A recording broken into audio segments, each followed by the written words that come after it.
Voilà, donc bonsoir, on est mercredi soir, 25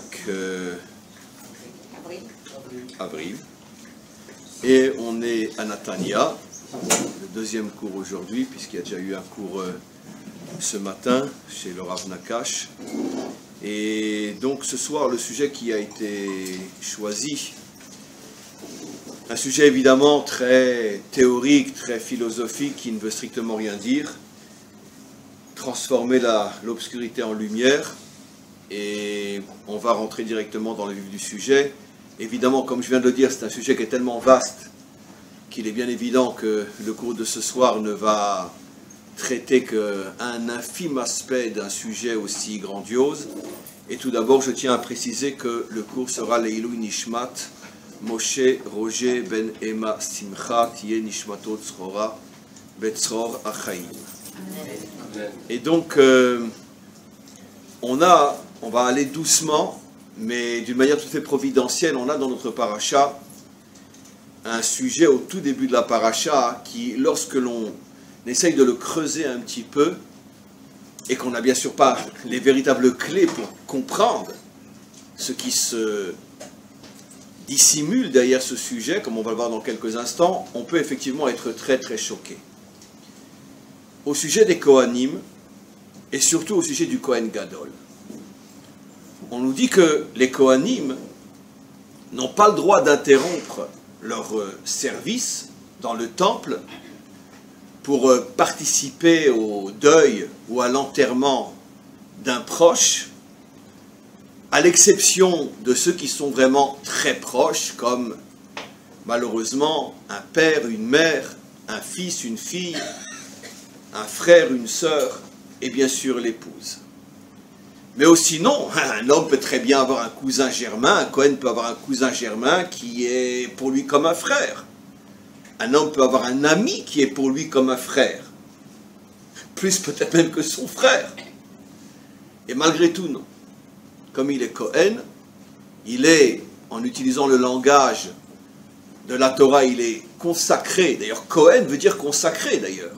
Cohen, c'est être consacré.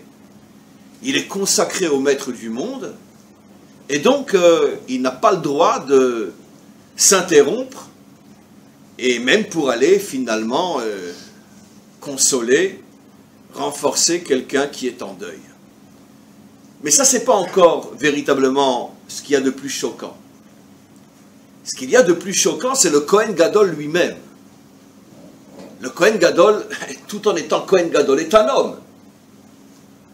On lui dit, même pour ta mère, même pour ton père, pour ton frère, pour ta sœur, pour ton fils, pour ta fille, qu'à Dieu ne plaise, tu n'as pas le droit de t'interrompre, tu dois rester au temple, tu n'as pas le droit de marquer le moindre signe de deuil, de tristesse sur toi, tu dois continuer à faire ta shlichut, ta mission, comme si il ne s'était rien passé.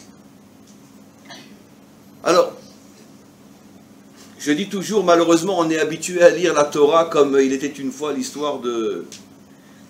Ça veut dire, on n'apprend pas suffisamment au sérieux. Mais si on s'arrête et qu'on réfléchit sur ce qui est demandé au Kohen Gadol, qu'est-ce qu'il y a de sensé? Qu'est-ce qu'il y a de moral? Même de spirituel? Comment le maître du monde peut-il se permettre de dire à un homme qui vient de perdre son fils ou sa fille, tu restes au temple et tu continues à faire ton travail comme si de rien n'était, et si jamais tu oses t'interrompre pour exprimer Sachakol, ce qu'il y a de plus humain sur terre, j'ai quand même le droit de pleurer sur le décès de mon fils. Non, c'est très grave. C'est considéré comme une profanation de la sainteté, de la Kedusha du Kohen. Franchement, on n'enregistre pas. C'est pas hyper choquant. Vous acceptez une chose pareille? Quoi, le bon Dieu est à ce point, on pourrait dire, jaloux, qu'il ne veut pas qu'on manifeste la moindre sensibilité pour un autre que lui. C'est évident que ça ne peut pas être ça l'explication. C'est évident que non. Parce que tout celui qui a étudié et qui connaît la Torah en profondeur sait que peut-être l'une des dimensions les plus caractéristiques de la Torah, c'est justement qu'elle est profondément humaine, elle est énochite. La Torah n'est pas une religion qui fait passer Dieu avant tout. Bien au contraire. Et on le voit dans quantité d'autres commandements, quantité d'autres mitzvot. Mais en tout cas, ce qui est sûr, c'est ce qui coule dans nos veines, nous en tant que juifs.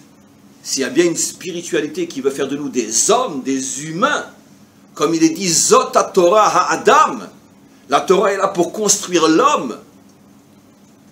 Et donc comment tu me demandes de tout d'un coup de devenir inhumain, de faire semblant que je ne ressens pas ce qui s'est passé? Je vous signale que de toute façon, c'est ce qu'on a vu au sujet, il n'y a pas si longtemps que ça, dans Parshat Shmini, le 8e jour, le jour de l'inauguration du Mishkan, devant ses yeux, Aaron perd ses 2 enfants, et il continue comme si de rien n'était. Parce qu'effectivement, il était déjà sous le couvert de cette obligation qu'a le Kohen Gadol de ne manifester aucune tristesse apparente, de continuer à te coller à ton travail comme si de rien n'était. Donc, c'est effectivement, apparemment, si on n'a pas les clés pour comprendre, ça paraît tellement inhumain, tellement irrationnel, et certainement pas compatible avec la manière dont nous comprenons la Torah, et nous comprenons finalement ce que le maître du monde attend de nous. Alors, qu'est-ce qui se cache derrière? La Torah donne une raison, que je vais simplement vous expliquer dans un premier temps d'une manière très très très globale, et au fur et à mesure du cours, on va rentrer plus en profondeur. La Torah nous dit pourquoi le Kohen Gadol n'a pas le droit de manifester le moindre signe de tristesse, de deuil, parce qu'il porte sur lui l'huile d'onction. C'est la raison pour laquelle le Kohen simple, lui, a le droit malgré tout pour la famille proche de participer au deuil et même de rentrer au cimetière et d'aller à l'enterrement, parce que le Kohen simple n'est pas oint. Mais comme le Kohen Gadol porte sur lui l'huile d'onction, alors il ne peut pas. Alors évidemment, on n'a rien compris, mais en tous les cas, si on arrive à décoder le code biblique, si on arrive à décoder, à comprendre ce que signifie l'huile d'onction, la Torah, oui, donne la réponse. Parce que le fait que, en tant que Kohen Gadol, tu as été oint, ça doit donc te donner la force de pouvoir surmonter une telle épreuve et continuer à servir le maître du monde comme si de rien n'était. Quel est le mystère de l'huile d'onction? Alors je vais commencer à expliquer d'une manière très très très globale pour l'instant, et on va rentrer au fur et à mesure plus dans la profondeur des choses. Vous savez que l'huile, finalement, ou posons la question d'une autre manière, il y avait 2 personnages qui étaient oints dans notre peuple. Qui étaient ces 2 personnages? Le Kohen Gadol, on vient de le citer, et qui encore? Le roi. Le roi. Un roi de David. Les 2 étaient oints. Pourquoi le Messie s'appelle Mashiach? Que signifie Mashiach? Oint. Oint, tout simplement. Le mot Messie n'existe pas en hébreu, c'est une invention des goïms. Il est oint. Et le Mashiach, quand on dit Stam Mashiach, on fait allusion donc à ce qu'on appelle en français le Messie, parce que lui incarnera, plus que tout autre oint, le véritable sens de l'onction. Essayons de comprendre, et au fur et à mesure vous allez comprendre vous aussi, essayons de comprendre pourquoi le Kohen Gadol et le roi étaient oints. Il y a un point commun entre le Kohen Gadol et le roi. C'est que les 2 sont amenés à toucher l'essence, le shemen, l'essence, pour pouvoir réaliser leur mission. Et j'explique. Le Kohen Gadol a pour mission essentielle d'opérer la réparation de quel jour? Yom Kippour. Yom Kippour, où tout Israël est complètement lavé, purifié de ses fautes, même les fautes les plus graves. Qui est chargé, qui a la mission de purifier tout le Ham Israël le jour de Kippour? Uniquement le Kohen Gadol. Il n'y a aucune place pour qui que ce soit dans ce travail de purification du peuple, y compris les Kohanim Stam, que le Kohen Gadol. Pourquoi et comment? Posons-nous la question. Si on réfléchit avec un minimum de sérieux et qu'on arrête de prendre les choses au premier niveau, comment un homme qui a fauté consciemment pendant 364 jours, comment se fait-il qu'arrive le 365e jour, le jour de Kippour, et tout d'un coup, s'il fait ce qu'il faut faire à Kippour, il jeûne, il ne mange pas, il ne boit pas, il ne travaille pas, il va bénéficier du travail que le Kohen Gadol va faire dans le temple. Je parle à l'époque du temple, et après on va moderniser les choses jusqu'à aujourd'hui. On va voir à quoi correspond le Kohen Gadol pour chacun d'entre nous, comme je vais l'expliquer, mais un peu de patience.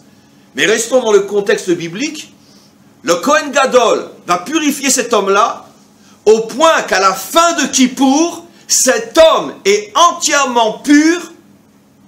Vezarakti alechem mayim teorim veti artem. Je jetterai sur vous, je ferai couler sur vous, je ne sais pas comment dire en français, je verserai sur vous des eaux pures qui vous purifieront. Et ça, ce n'est possible dans le contexte biblique que grâce et uniquement grâce au Kohen Gadol. Mais qu'est-ce qui s'est passé, Ribono Shel Olam? Quoi, un tour de Abracadabra? Ça veut dire quoi? Si c'est Hachem qui le fait, alors on n'a besoin ni du temple, ni du Kohen Gadol. Et si c'est le Kohen Gadol, alors qu'est-ce qu'il fait, le Kohen Gadol? Qu'est-ce qu'il fait? Nos maîtres expliquent, ce qui explique la Torah en profondeur, que pour comprendre ce qui se passe, il faut bien comprendre la nature de l'âme juive. Et nos maîtres expliquent que toutes les fautes que l'on fait ne touchent et n'abîment, ne salissent, ne rendent impur que le rayonnement de l'âme, mais pas l'essence de l'âme. J'explique, donnons un exemple très simple dans la vie de tous les jours. Aujourd'hui, il a plu partout dans le pays. Très bien. Il y avait de gros nuages. Il faisait gris. On ne voit pas le soleil. En tout cas, quand il pleut très fort, quand c'est l'orage. Pourquoi? Parce que les nuages cachent complètement les rayons du soleil. J'imagine qu'il y a des centaines, des milliers de personnes qui ont voyagé, qui ont pris l'avion aujourd'hui, qui ont quitté l'aéroport de Ben Gurion. En quelques secondes, l'avion traverse les nuages et il se retrouve face à un ciel bleu, un soleil éblouissant, qui est exactement le même soleil qu'en plein mois d'août au-dessus du Negev ou au-dessus du Sinaï, et d'une manière beaucoup plus générale, le même soleil qui se trouve au même moment au-dessus de la Sibérie au mois de janvier, et le même soleil qui se trouve au-dessus de l'Afrique au mois d'août, ou même au mois de janvier. Et pourtant, quand tu es au mois de janvier en Sibérie, tu as l'impression que tu es dans un congélateur. Et le soleil, tu peux ne pas le voir pendant des mois. En Afrique, tu le vois tous les jours. Qu'est-ce qui est voilé? Le soleil? Non, les rayons de soleil. Le rayonnement est voilé. Mais les nuages, eux, l'hiver, ne peut en aucun cas affaiblir le soleil lui-même. Le soleil reste partout, à n'importe quel moment de l'année et à n'importe quel endroit, avec toute sa puissance, parce que le soleil est l'essence de la lumière. Et l'essence de la lumière ne peut en aucun cas être affaiblie par les nuages. Maintenant, vous allez comprendre pourquoi nos prophètes comparent les fautes que l'on fait à des nuages. Beaucoup de commentaires se posent la question, il n'y a pratiquement que ceux qui étudient le Sod, les commentaires du Sod qui ont donné la réponse, celle que je vous apporte. Quelle drôle de comparaison, comparer les fautes qu'un juif fait à des nuages. Ma'akesher, pour nous faire comprendre que de la même manière qu'effectivement les nuages peuvent complètement voiler la lumière de celui qui se trouve en dessous, les nuages, mais les nuages ne pourront jamais porter atteinte à la source de la lumière elle-même, De la même manière, l'âme qui est à l'intérieur de nous est comme un soleil qui rayonne. Nos fautes sont comme des nuages qui s'interposent entre les rayonnements de notre âme et nous. On se sent dans l'obscurité la plus totale, on se sent complètement déconnecté du maître du monde, on a même du mal à se sentir juif. Et qu'est-ce que ça veut dire d'être juif? Après tout, quelle est la différence entre moi et un non-juif? Tellement on a fauté. Mais d'un autre côté, ce n'est que le rayonnement de l'âme. C'est-à-dire qu'en vérité, un juif qui faute, c'est un juif en Sibérie. Il ne voit plus le soleil. Mais son essence est toujours là. L'âme n'a pas été atteinte. C'est quoi la teshuva? La teshuva, c'est qu'on te reconnecte à ton essence. Et automatiquement, en te reconnectant à ton essence, automatiquement, tu recommences à briller. Dit dans un langage plus moderne, c'est quoi la teshuva? Ben, c'est l'avion qui traverse les nuages. Et donc tu t'aperçois que finalement, c'est comme si tu n'avais jamais fauté, puisque ton soleil est là, il brille. La force du Kohen Gadol, c'est que le Kohen Gadol était celui qui savait. Dans les meilleures années, c'était bien sûr pas tous les Kohanim Gdolim malheureusement, et il y en a eu peut-être quelques dizaines des Kohanim Gdolim comme celui-là. Mais le Kohen Gadol avait cette capacité de connecter chaque juif à l'essence de son âme, de chasser les nuages, et automatiquement, je recevais à nouveau les rayons. Et Yom Kippour était un jour particulier où le Kohen Gadol recevait des forces extraordinaires. Et à ce moment-là, tout était reconnecté. Comme une prise débranchée, le Kohen Gadol savait tout simplement rebrancher la prise. C'est ça le secret de l'onction, l'huile. Parce que si tu as dans un verre de l'huile, tu peux effectivement, si la mèche est allumée, tu peux très facilement éteindre la mèche. Mais l'huile, elle est toujours là. La potentialité de la lumière est toujours là. Et donc automatiquement, à partir du moment où le Kohen Gadol est oint, cela signifie qu'on lui donne le pouvoir de ramener chaque chose à la source de la lumière, qui est l'huile elle-même. On peut déjà deviner pourquoi il ne peut pas sortir dans un moment de deuil, mais ça on l'expliquera après.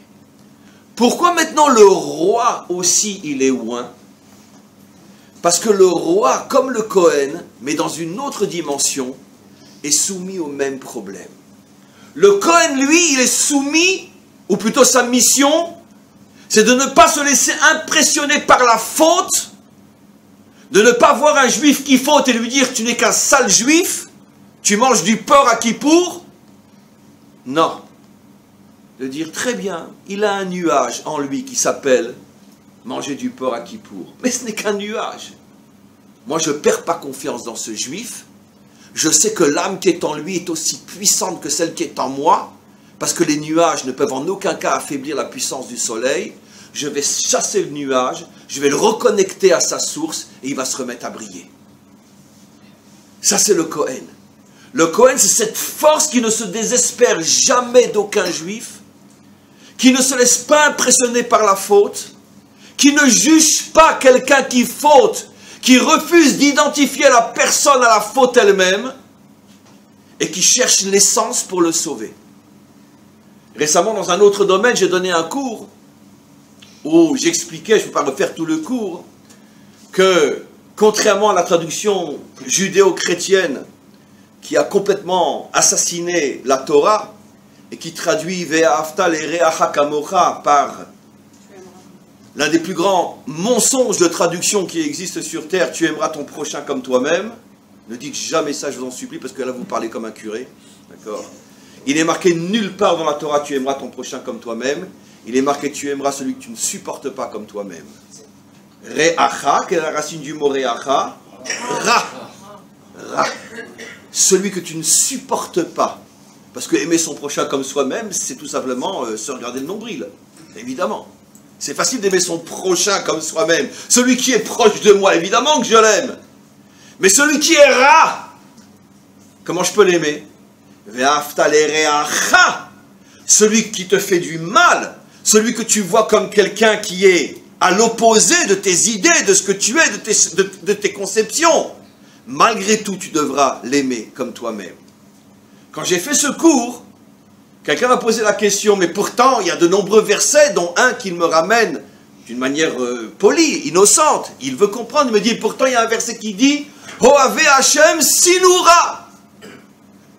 Le roi David dit, ceux qui aiment Hashem détestent le mal. Sinou, sina, détester le mal. Alors comment vous pouvez dire que Ve'afta lereacha kamocha, tu dois aimer celui qui te fait du mal comme toi-même? Je vais expliquer. Il n'est pas dit dans le verset Ohave Hashem sinu reshaim, sinu ra. Tu dois détester le mal qui est en lui, mais pas lui. Tu dois être capable de faire la part des choses. Lui, je l'aime. Le mal qui est en lui, je le déteste. Comment c'est possible? Parce que je sais qu'en vérité, le mal qu'il fait, ce n'est pas vraiment lui, ce n'est pas l'essence de son être. C'est un sale nuage gris qui voile l'âme qui est en lui. Alors au lieu de le jeter à la poubelle, je vais chasser le nuage pour que son âme réapparaisse. Ohave Hashem sinura, et non sinu reshaim. Il y a une autre histoire extraordinaire que je rapporte souvent dans mes cours. Finalement, je n'ai pas encore parlé du roi, mais on va y arriver tout de suite. Une histoire folle. Aussi une loi qu'on a lue il n'y a pas tellement longtemps dans les parachutes précédentes. Vous savez, pour aller très très vite, dans le contexte biblique bien sûr, que si un homme voit tout d'un coup un juif, son âne qui est chargé, qui croule sous sa charge, et il a besoin d'aide, on a l'obligation, minatora, de s'arrêter et de l'aider à décharger ou à aider son âne, etc. Aujourd'hui, il n'y a plus de juifs qui ont des ânes chargés, mais le problème se pose, vous savez, très très sérieusement, vous êtes sur la route et vous voyez quelqu'un en panne sur le bord de la route. Normalement, c'est une mitzvah minatora de s'arrêter, de l'aider, c'est minatora. Pourquoi personne ne le fait, et moi en particulier, jamais? Il y a un éther aujourd'hui. Bon, si c'est une femme, c'est un peu plus délicat, mais non, je ne parle pas du problème de ne pas s'arrêter. Parce que, malheureusement, on sait que c'est très dangereux. On va savoir qui c'est, qui se cache derrière, et si je m'arrête, etc., etc. Donc on a cet argument, al-pi halacha, de se dire je ne m'arrête pas, parce que peut-être c'est un coup monté, peut-être ce sont des terroristes, peut-être ce sont... Et dès que je vais m'arrêter, ils vont me tuer. Donc, voilà, c'est pour la raison pour laquelle, aujourd'hui, j'espère que personne d'entre vous prend quelqu'un en autostop. C'est interdit aujourd'hui.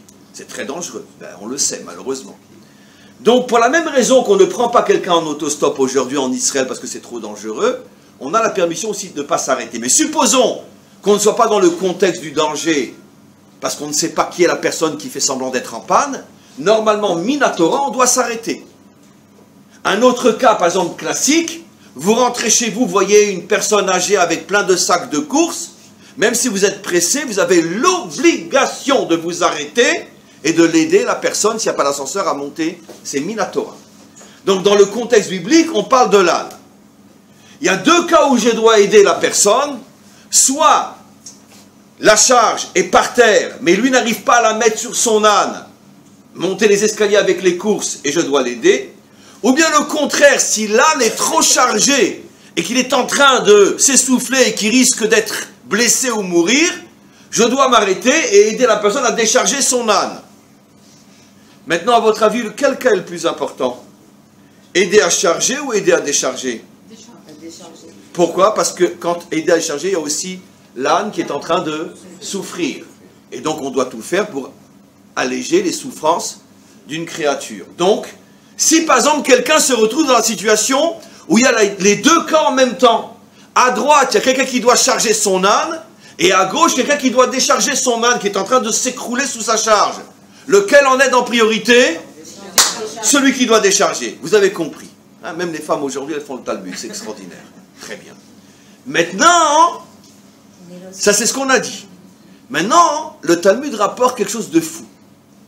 Et si l'âne qu'il faut charger est l'âne de ton voisin, que tu sais que tu as vu de tes propres yeux que c'est un voleur ou autre chose. Tu le sais, sauf que tu n'as pas le droit d'aller témoigner. Pourquoi? Parce qu'il faut être au moins deux. Donc tu ne peux pas témoigner, mais tu le sais. La Gemara prend même un cas beaucoup plus grave. Tu l'as vu même... commettre une faute grave avec une femme qui lui était interdite. Tu le sais. Tu lui as même parlé, il t'a envoyé balader, de quoi tu te mènes, fous-moi la paix, etc. De toute façon, tu es tout seul, tu n'as pas le droit de parler. Très bien. Mais je le sais. Je le vois, lui, qui a besoin maintenant de charger son âne. Et à côté de lui, mon très très grand ami que j'aime comme mon frère, son âne est en train de s'écrouler. Lequel gêne? À plus forte raison, apparemment, l'autre qui aille se faire voir, lui et son âne. Très bien. La halakha nous dit, tu aides à charger l'âne de ton ennemi. C'est une halakha min à Torah. Alors c'est une sale crapule. Très bien. C'est contradictoire. Mais évidemment, mais écoutez, si la Torah était simple, on ne serait pas juif.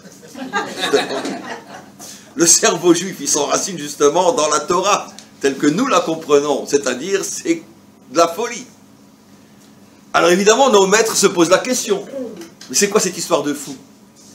Eh bien, Tosfot, bon, peu importe, nos maîtres répondent comme je viens d'expliquer. Pourquoi on t'oblige précisément à aider à charger uniquement l'âne de celui que tu sais que c'est un voleur et un malfaiteur? Pour ne pas que tu confondes la haine de l'action avec la haine de la personne. Tu dois haïr ce qu'il fait. Il t'est interdit de l'haïr lui. Et comme malheureusement, dans 200% des cas, quand je vois quelqu'un qui faute, je le haïs lui et pas seulement sa faute, pour bien que tu comprennes que tu n'as jamais le droit d'associer un homme à la faute qu'il fait, la faute c'est une chose et l'homme c'est une autre chose, on t'oblige à faire quelque chose d'absolument stupide et ridicule pour qu'effectivement, comme vous, madame, vous vous posez la question, mais quel est le sens? Le sens, c'est la réponse. Parce que, attention, tu dois haïr son action, mais tu n'as pas le droit d'haïr la personne. Parce que remonte à l'essence, et si tu remontes à l'essence, tu t'apercevras que peut-être, une histoire que je rapporte très souvent, et après, je continue. Nos maîtres rapportent l'histoire d'un homme qui, à la fin de l'histoire, s'appelle Rabbi Dourdia. Rabbi Dourdia, excusez-moi la description, nos maîtres nous disent, c'était un Dourdia au début, un homme immensément riche, dont la passion c'était de découvrir une nouvelle prostituée. Et il sillonnait le monde entier pour trouver les plus belles, qu'il payait à prix d'or. C'était sa passion, c'est son hobby. À chaque fois qu'il entendait que quelque part il y en avait une nouvelle, il prenait le bateau, il prenait l'avion, il allait, il payait et il revenait en Israël. Un fou furieux. Très bien. Il a passé des années à se comporter comme un chien. Très bien. Okay. Un jour, peu importe comment, alors qu'il était avec une nouvelle, il a eu tout d'un coup une prise de conscience. Attends, mais à quoi j'ai passé ma vie? Ça l'a secoué. Il s'est arrêté en plein milieu. Il revient en Israël.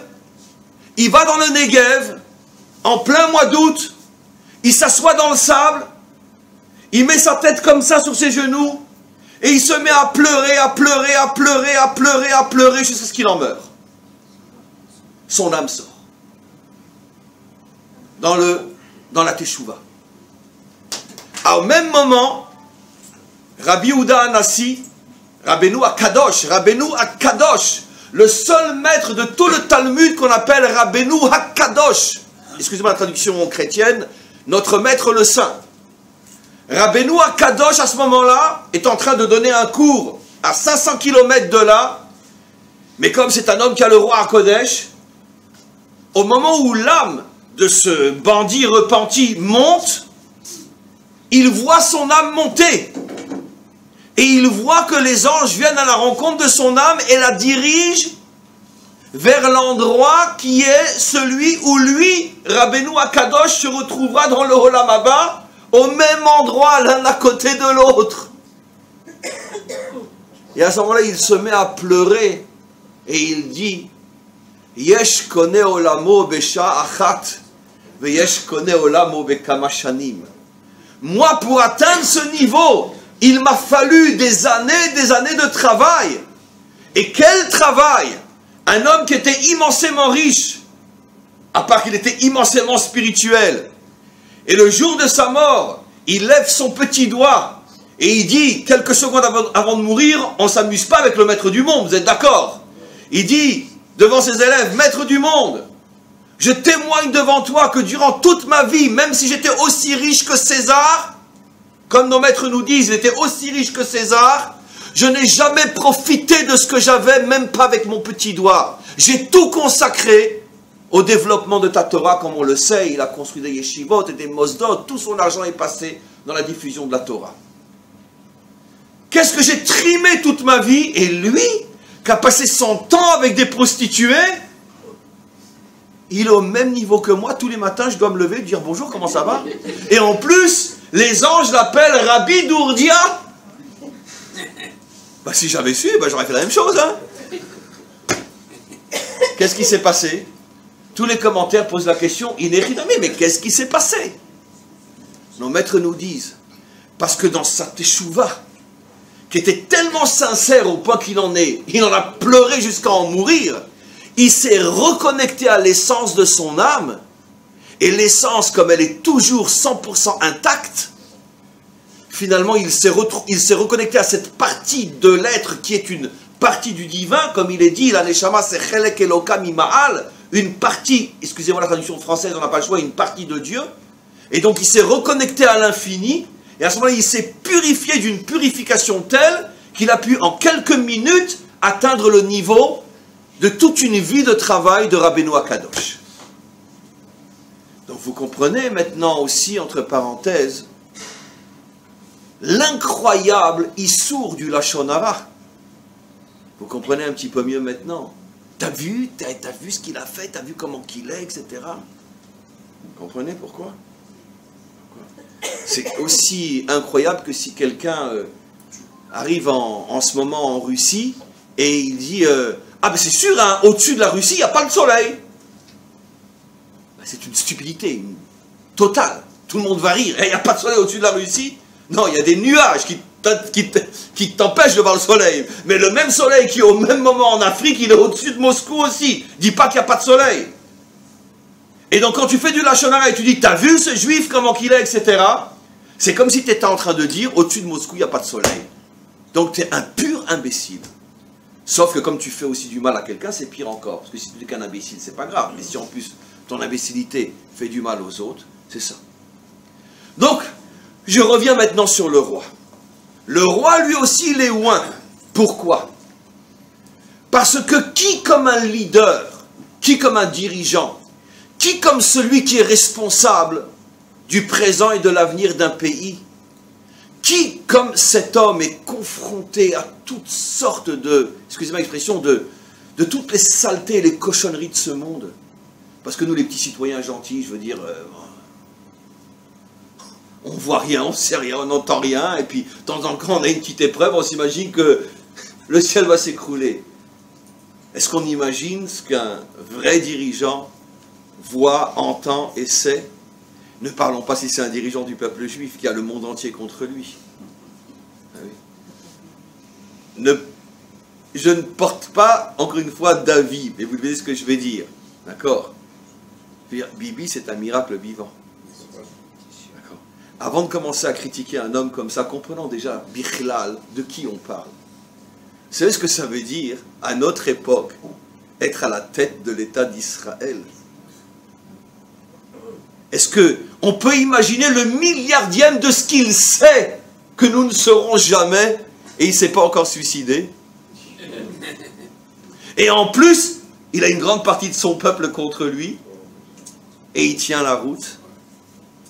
Mais d'où on peut avoir une force pareille?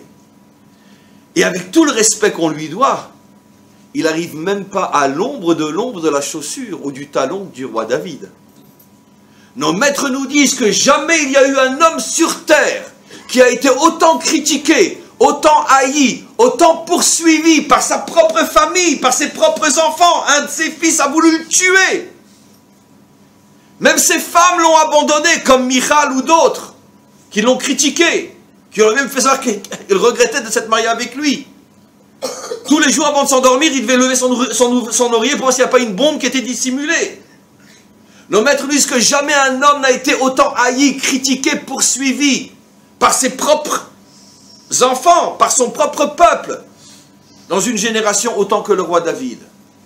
Et qui est l'homme qui, plus que tout autre homme, n'a été que louange, que remerciement, que dvékout avec le maître du monde?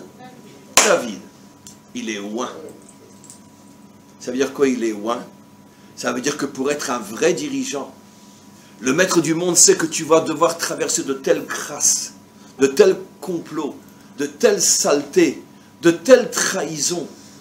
Parce que nous, on devine un petit peu ce qui se passe dans le monde. Mais si on savait ce que eux savent, je pense que la moitié d'entre nous aurait une syncope. Et je suis très sérieux, mes amis. On n'est pas préparé à savoir ce que eux savent. De la méchanceté, de la saleté, de ce qui se passe vraiment dans le monde, des complots. On ne peut même pas imaginer. Un jour, un grand maître, je ne sais plus lequel, c'est un élève du Baal Shem Tov, je ne me rappelle plus le nom, disait à quoi ressemble le monde. Et encore, il parlait il y a 300 ans. Alors, s'il aurait parlé aujourd'hui, il disait c'est une grande poubelle à l'intérieur de laquelle les choses pourrissent, sont en putréfaction depuis des siècles et des millénaires. Mais le couvercle est très très très fort fermé. Mais si on ouvrait le couvercle, les odeurs qui sortiraient seraient telles que tout le monde mourrait. C'est-à-dire que si on savait vraiment ce qui se passe dans ce monde, au niveau de l'argent, au niveau du pouvoir, au niveau des mœurs, mais si on savait vraiment ce qui se passe, nous on est protégés. Mieux vaut qu'on ne sache pas tout à fait tout ce qui se passe. Mais les dirigeants, eux, ils le savent. Parce que ne serait-ce qu'avec les services secrets, ils savent tout. Et donc, il y a un problème. Comment tu peux avoir la force d'être un dirigeant et pas péter un câble? Pas vomir sur le monde, te décourager et finir comme un alcoolique pour oublier tout ce que tu sais, tout ce que tu as vu. Il faut que tu sois oint. L'onction du roi, c'est cette force qu'il reçoit de se connecter à l'essence. Parce que de la même manière qu'au niveau des fautes, il y a une essence qui fait que même si l'homme a véritablement fauté, comme le fameux Dourdia qui est devenu Rabbi Dourdia, toutes ces fautes n'ont pas atteint son essence.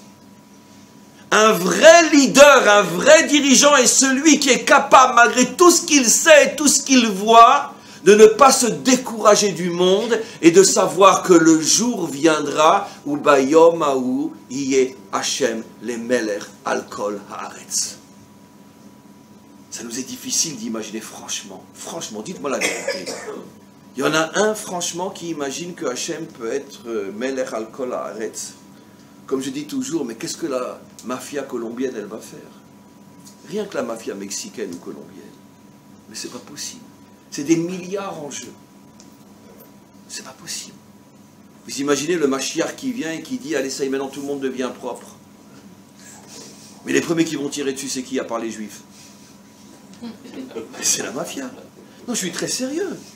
Enfin, vous imaginez la mafia mexicaine qui va laisser un tordu comme ça, leur dire, ça y est, tout le monde devient maintenant propre et moral. Mais tout de suite, il ouvre sa voiture, paf, elle saute. Il va leur changer leur tête. Comment? Il va leur changer leur tête.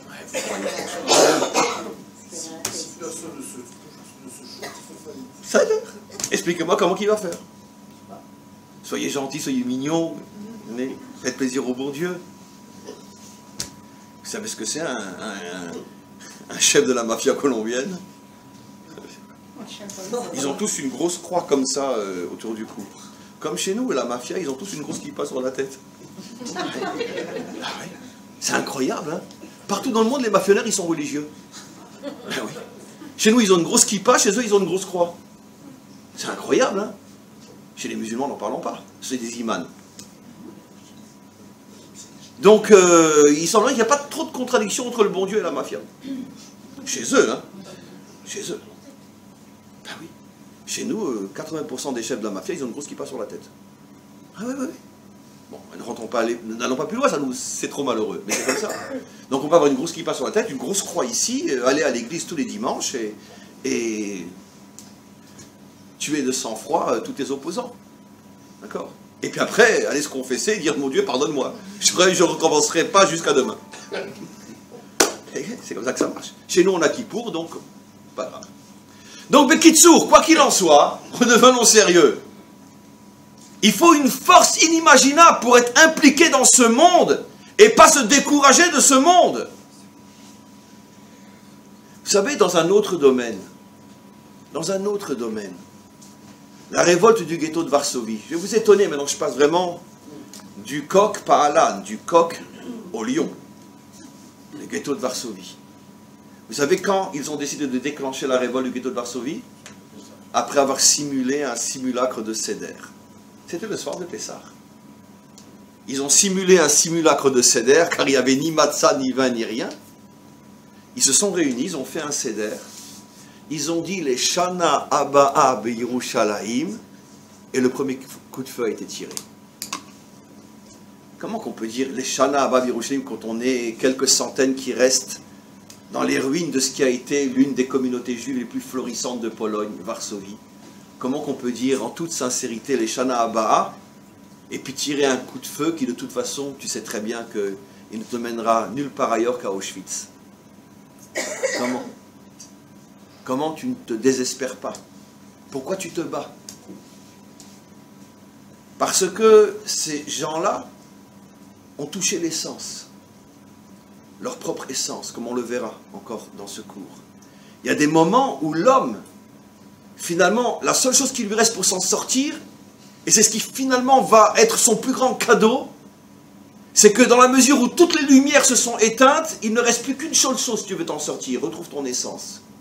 Et quand tu retrouves ton essence, tu as une force, un optimisme, une foi inimaginable.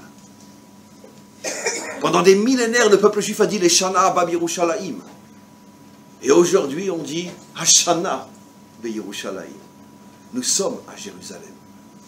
Pendant des millénaires, les Goïms nous voyaient devant le mur Kotel HaMa'aravi, parce que qui l'a appelé le mur des lamentations? C'est nous ou c'est eux?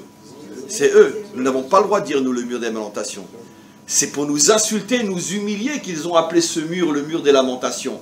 Pour nous, il a toujours été jusqu'à aujourd'hui Kotel HaMa'aravi, le mur de l'Ouest. Mais eux, comme ils nous voyaient pleurer devant ce mur, ils ont dit les youpins, ils sont juste bons à pleurer. Eh bien, pleurez, pleurez, pleurez. Ce mur est le mur des lamentations. Quelqu'un d'entre vous a été, ne serait-ce que cette année, ou l'année dernière, ou l'année prochaine, Yom Ha'atzmaut au Kotel? C'est un miracle de rester vivant, tellement on fond de larmes. Mais pas des larmes de lamentation. Des larmes de joie, des larmes, tu vois, tout un peuple revenu, et qui danse, et qui chante, et qui manifeste son amour, sa reconnaissance sans fin, pour tout ce que le Maître du monde nous a fait de nous ramener sur notre terre.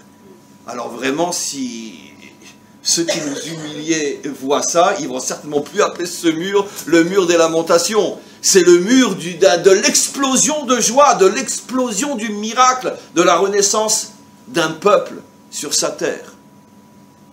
Comme on l'a vu il y a quelques jours encore, pour ceux qui étaient Yom Ha'atzmaut au Kotel. Quelque chose d'absolument inimaginable. Pourquoi? Parce que comme on va le voir, la force d'Israël, c'est qu'il se reconnaît constamment à son essence. Et donc, à ce moment-là, il retrouve des forces inimaginables. Donc, on a compris maintenant pourquoi ces deux personnages, le Cohen et le roi, sont oints. Parce que l'onction est en vérité un symbole, c'est la force qu'on te donne pour te connecter à l'essence des choses. Ne te laisse pas impressionner, ne te laisse pas décourager parce que tes yeux voient, parce que ton cœur ressent.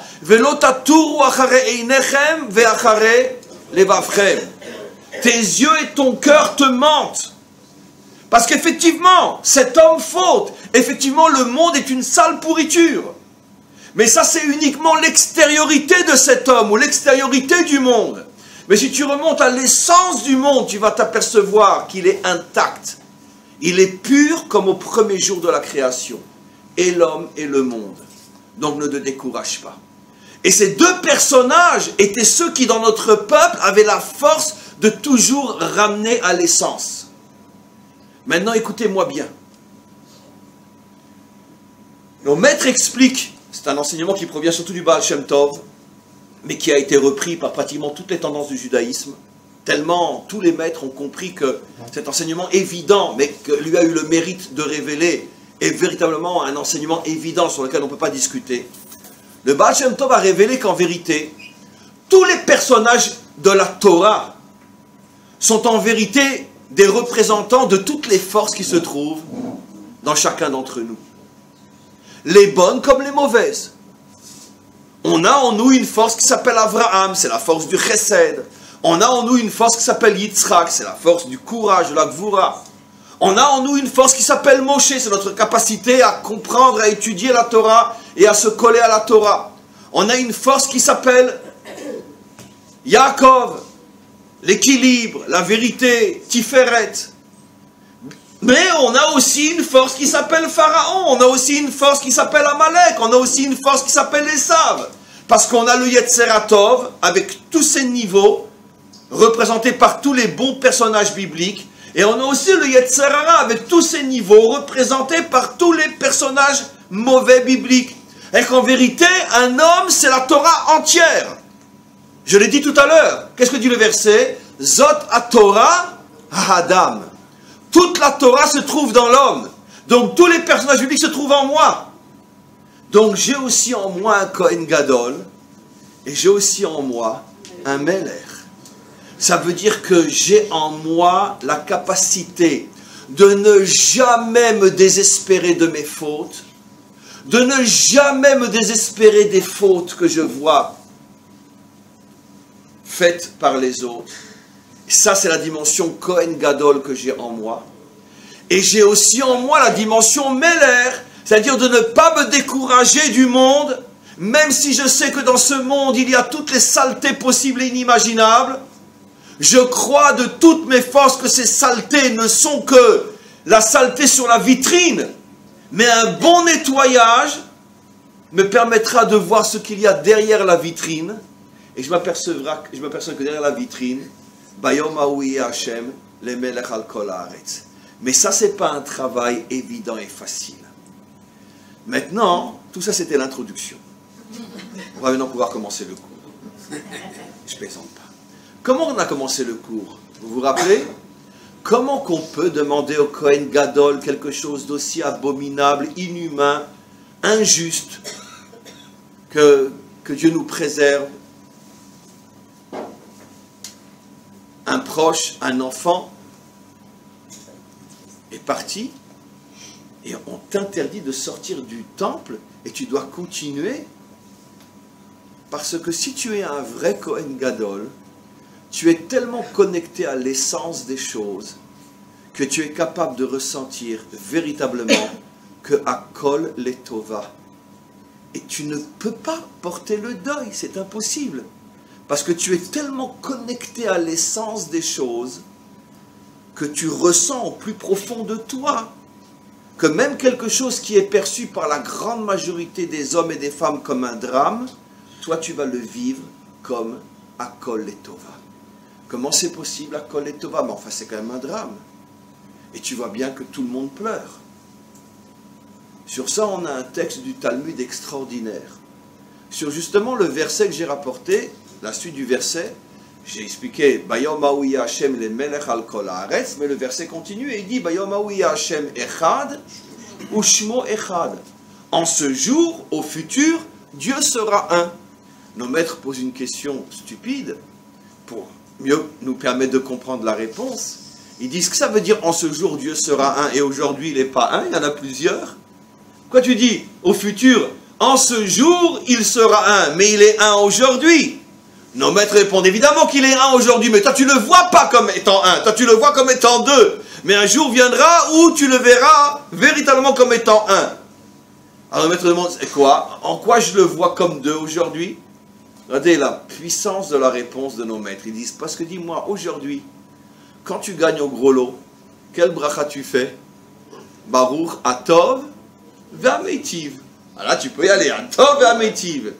Et dis-moi, quand tu fais faillite, quel bracha tu fais aujourd'hui? Baruch Dayan Haemet. C'est le même Dieu, hein? Alors après tu fais une bracha différente. Donc, c'est-à-dire que tu ne le ressens pas de la même manière. Mais viendra un jour où à la colle, à Tov et à Métiv.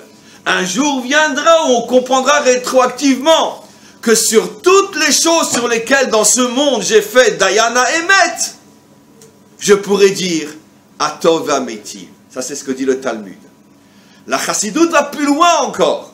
Elle dit que non seulement on dira Atov Ametiv, mais on dira Atov Ametiv avec une telle force, précisément lorsqu'on comprendra, lorsque se révélera à nous le Tov qui était caché dans ce que nous percevions aujourd'hui comme Dayana Emet. Quand on percevra le Tov qui était caché, on dira Tov Ametiv avec une force encore plus grande que le Tov Ametiv qu'on dit aujourd'hui quand on est en présence du bien. Et pourquoi?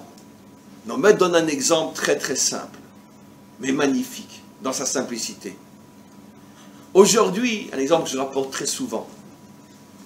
Tout d'un coup, subitement, sans que vous y soyez préparé, quelqu'un allume une lumière très très forte devant vous.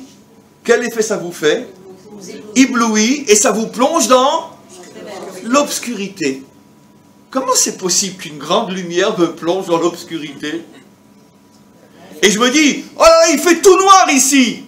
C'est vrai qu'il fait tout noir, mais il y a une lumière énorme. Le noir, il est uniquement dans ta tête. Mais il est objectivement faux, le noir. Puisqu'en vérité, c'est le contraire. C'est tellement lumineux que tu n'arrives même pas à le voir.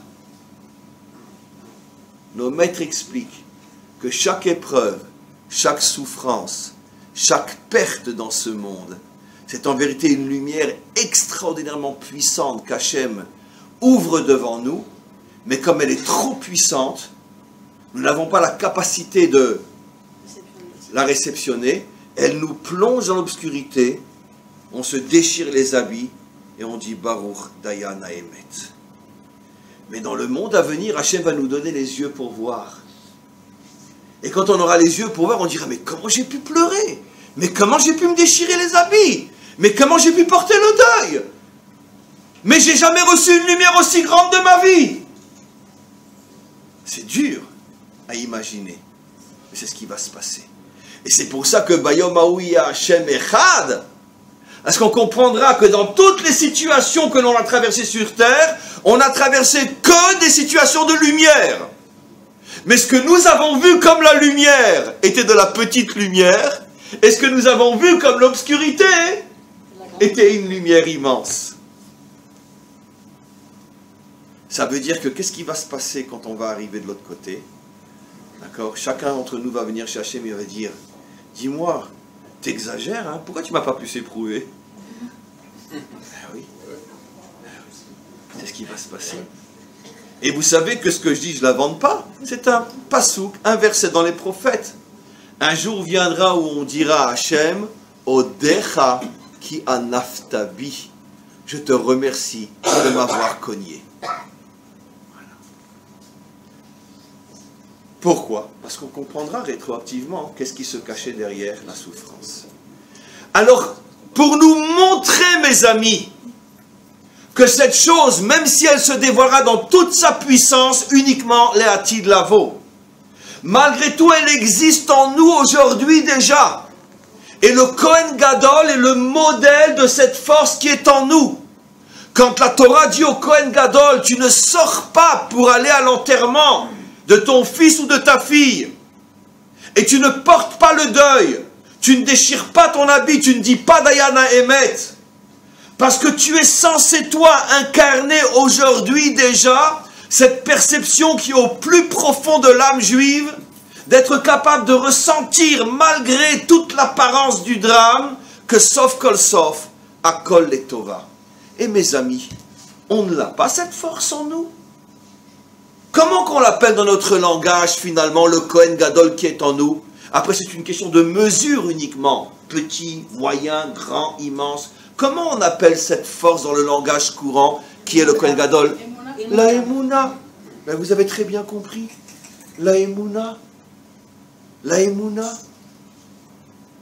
Et oui, on le voit tous les jours.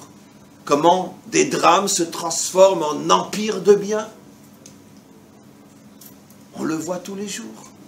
Comment des hommes, des femmes qui ont traversé une grave épreuve, au lieu de se laisser tomber, transforment et prennent toute l'énergie de l'épreuve pour construire un empire de chesed sur le plan social, sur le plan ci, etc.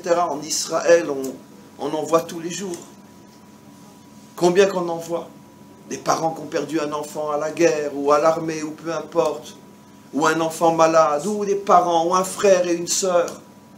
Allez, on prend toute l'énergie du drame, et on va construire un empire de bien. Et bien c'est ça le Kohen Gadol qui est à l'intérieur de nous. Et au niveau du peuple juif, comment on a fait, je vous pose la question, pour traverser l'histoire? Comment on a fait? En 1945, on ouvre les portes d'Auschwitz. En 1948, on danse dans les rues de Tel Aviv. Et ils ont tous un numéro sur le bras. Comment on a fait? N'importe quel peuple, il lui aurait fallu 150 milliards d'années pour s'en remettre. Nous, en 3 ans, on avait un État. Comment on a fait? Parce qu'on a tous un Kohen Gadol en nous. Vous voyez que ce n'est pas de l'utopie. Ce Kohen Gadol, c'est cette force qui me permet d'avoir confiance. Que même si je ne comprends pas, même si ça fait mal, même si c'est dur, Akol et Tova. Simplement, après, c'est une question de niveau. On raconte une histoire absolument folle. Je m'excuse, elle est vraiment folle, mais elle est authentique, elle est marquée. Rabbi Nathan de Breslev, le grand élève de Rabbi Nachman de Breslev, comme on le sait, Rabbi Nachman de Breslev, Baruch Hashem, il n'a pas eu une seconde dans sa vie où il n'a pas reçu un coup sur la tête. Il a enterré femmes, enfants, petits-enfants, les uns après les autres. Tous les ans, il était en deuil. Non, on ne sait pas ça sur Rabbi Nachman de Breslev. C'est pas pour rien que c'est lui qui a sorti Mitzvah Gdola Liot Besimchat Tamid. Parce que lui, il sait de quoi il parle. Est-ce qu'un petit rabbin bourgeois qui a vu sur la mer, il peut dire, Besimcha. Il a passé sa vie, il est mort le à 38 ans, après une longue maladie, et il a passé sa vie à enterrer femmes, enfants, petits-enfants. Tous les ans, il était en deuil. Et il est parti du mal à l'âge de 38 ans, après une maladie. Donc on comprend ce que signifie Mitzvah Gdola Liot Besimchat Tamid. Quand lui le dit, je le prends en sérieux. Rabbi Nathan rapporte qu'à l'occasion d'un deuil parmi des milliers qu'il a traversé dans sa vie, il était assis par terre. Écoutez, cette histoire, elle est folle.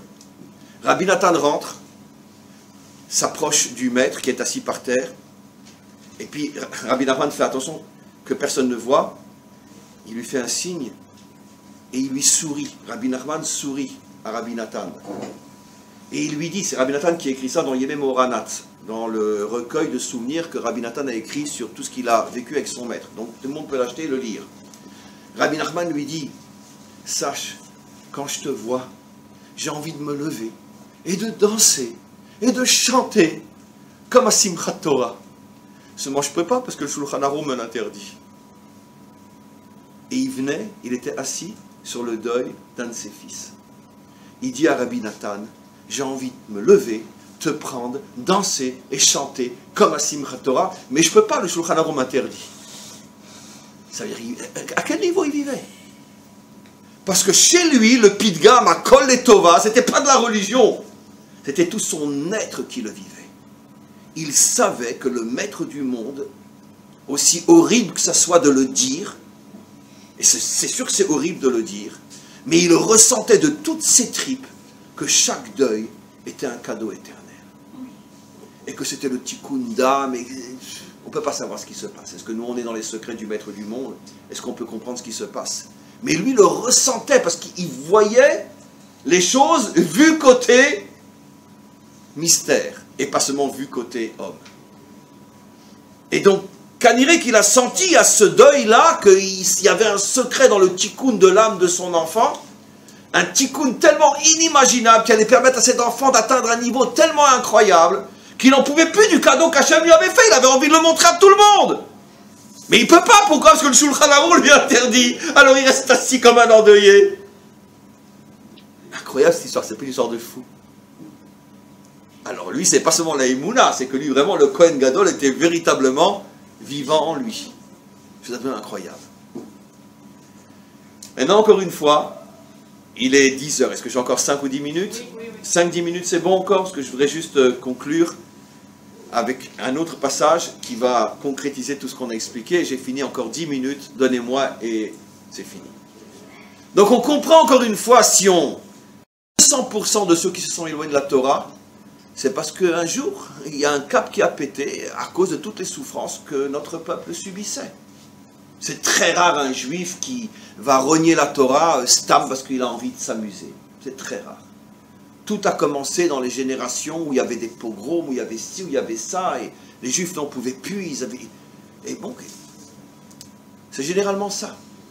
Qu'est-ce qu'il va faire le Mashiach? Le Mashiach va être capable d'enseigner et de révéler aux 70 peuples, à l'humanité tout entière, toute la lumière incroyable qui se cachait derrière toutes ces souffrances.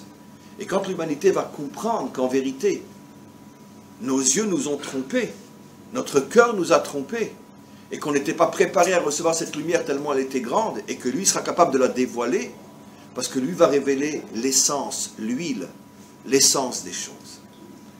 Mes amis, tout ce cours, il est contenu dans un verset de notre paracha. Mais vous ne pourriez pas le deviner.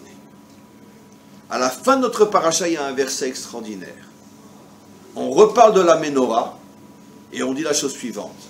Écoutez-moi bien. Vaikru elecha shemen zait katit la maor le alot ner tamid. Vous avez compris? Je traduis. Ils t'amèneront, le peuple juif amèneront à Moshe, shemen, de l'huile, qui provient de zaït zach, d'une olive, d'olive pure, katit, qui ont été broyés, pressés, mais katit c'est plus que pressé, le mot n'est pas par hasard dans la Torah, katit c'est broyé, lamaor, on va traduire simplement, pour donner de la lumière, la halot, pour faire monter, ner tamid, une lumière éternelle.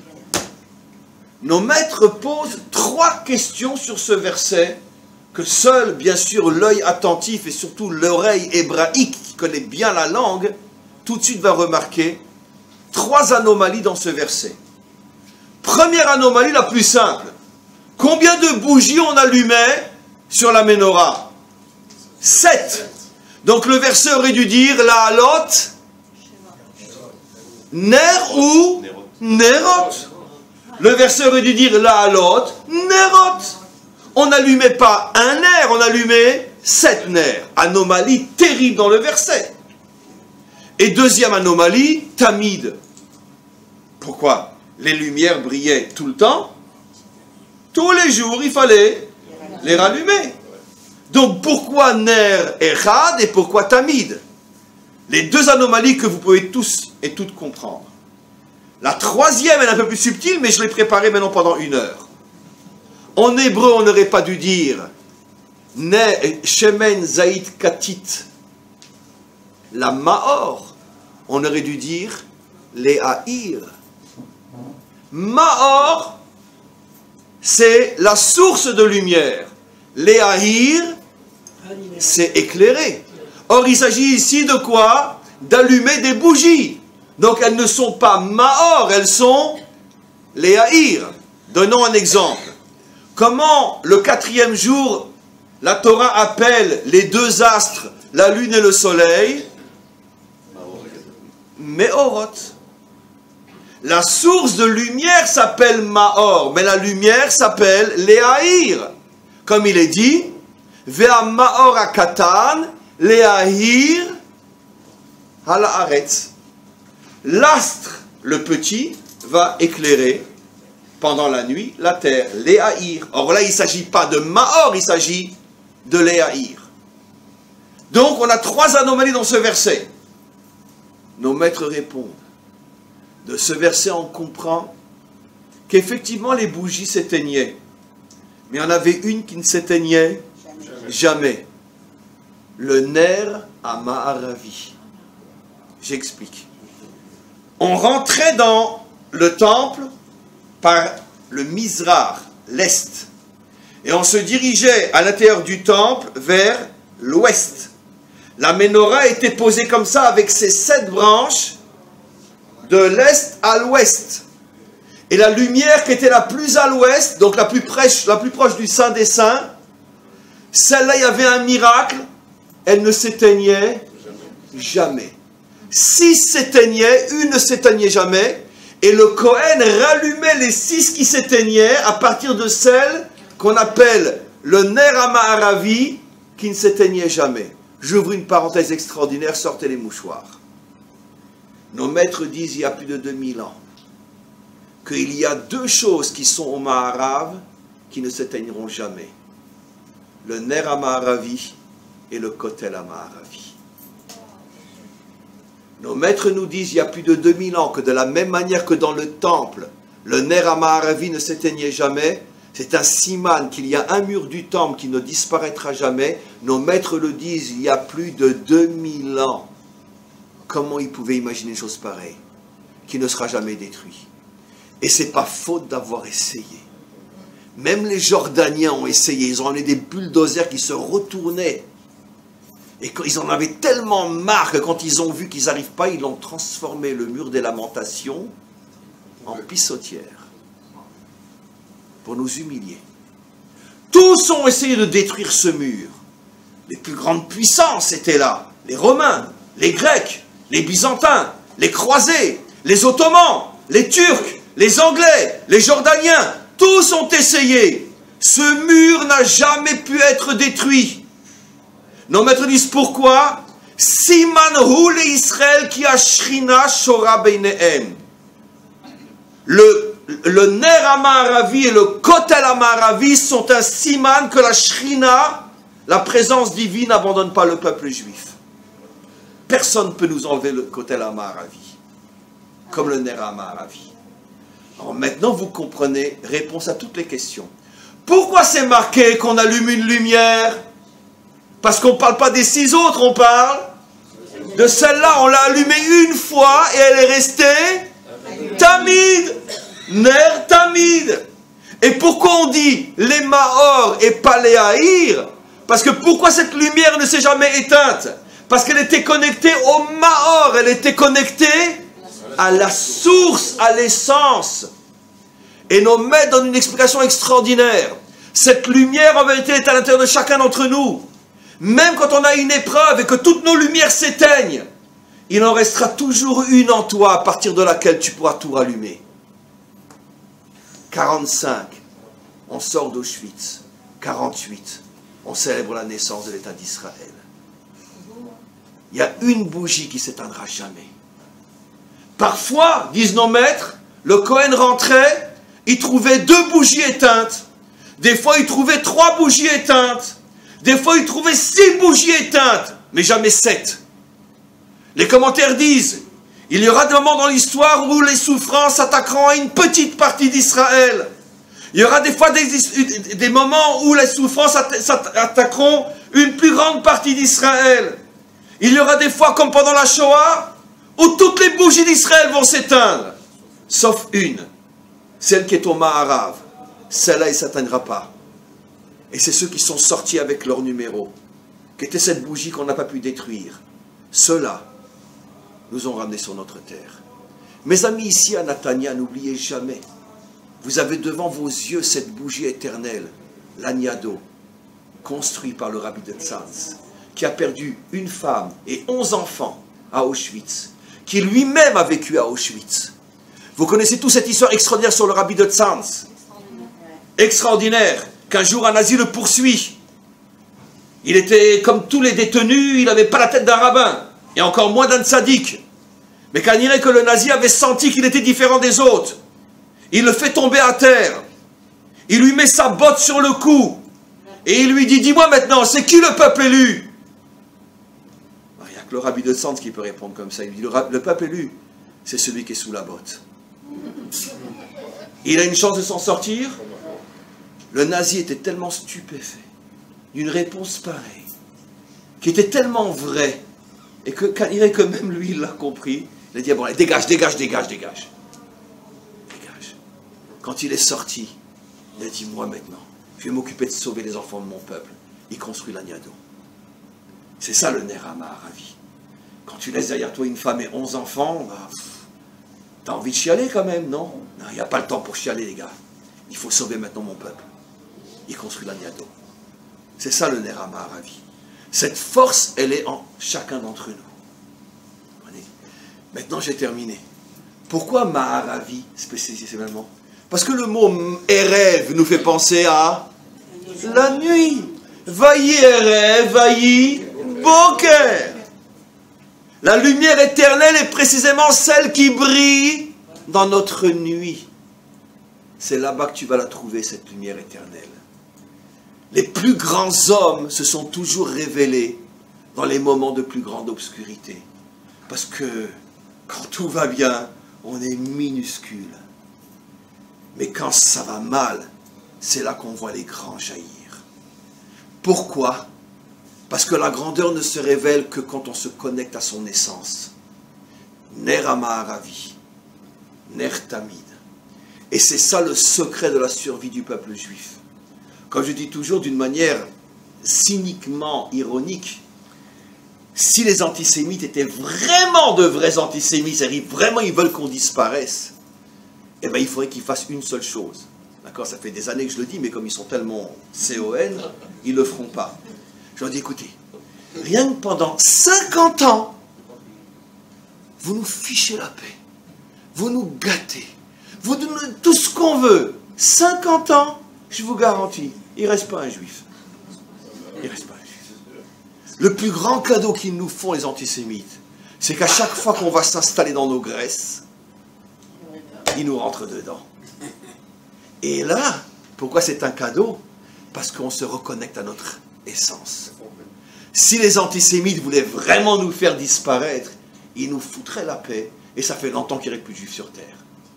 Même s'ils entendent ce que je dis, ils ne le feront pas, parce que si tu es antisémite, tu es tellement taré que de toute façon, si on te dit la vérité, tu ne pourras pas le faire.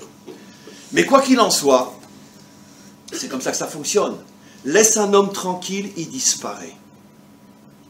Surtout quand il s'agit d'un juif. Rentre-lui dedans, tu lui assures l'éternité. Parce qu'il se reconnecte à son essence, et quand il est connecté à son essence, là à l'autre, Ner Tamid, Ner HaMa'aravi. Et donc, Be'ezrat Hashem, je termine en disant que on puisse tous prendre ces forces avec nous, savoir que surtout dans notre génération, une génération qui plus que toute autre est une génération qui s'approche à la vitesse d'un TGV, Torah grande vitesse, vers la délivrance finale. Comme je dis souvent, beaucoup disent le Shabbat dans la choule, Reshit Geulatenu. Moi je rajoute qu'aujourd'hui il ne faut plus dire Reshit parce que ça fait longtemps que le Reshit on l'a dépassé. On devrait dire Likrat Sof Geulatenu. Qui ne voit pas aujourd'hui ce qui se passe dans ce pays? Je dis souvent qu'il ne faut plus appeler ce pays Israël mais Gruel. Il y a des grues partout. Un pays où tout se reconstruit, pas seulement sur le plan matériel, mais sur le plan spirituel, la teshuva qu'il y a dans ce pays. C'est inimaginable. Tout le pays revient. Récemment, il y avait un sondage, 90% des Juifs mangent de la matzah à Pessah. Je ne dis pas qu'ils ne regardent pas la télé après le Seder, mais peu importe. Mais ils mangent de la matzah. Mais qui aurait cru? Qui aurait cru il y a 70 ans, quand on sait ce qu'étaient ceux qui ont reconstruit le pays, qui aurait cru qu'aujourd'hui, pratiquement 100% des Juifs font Kippour, en tout cas, ne le profanent pas à l'extérieur. Qui aurait cru que notre peuple reviendrait si fortement et si puissamment à ses racines, porterait si fièrement son identité?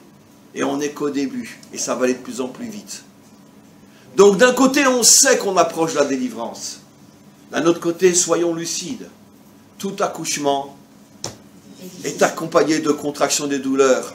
Et je crois que l'histoire, elle ne connaît pas la péridurale. Donc, il va falloir accoucher comme une femme normale. Mais d'un autre côté, soyons sûrs qu'au fur et à mesure qu'on se rapproche de notre délivrance, l'essence d'Israël se développe et se dévoile de plus en plus fort. Et grâce à cette essence, grâce à ce shemen, on aura le mérite de voir se dévoiler le Mashiach. Et à ce moment-là, avec une force inimaginable, on arrivera à terminer le projet divin. Bayom Haou Hashem, le Melech al Kol Haaretz, Amen, Vechen Yeratzon.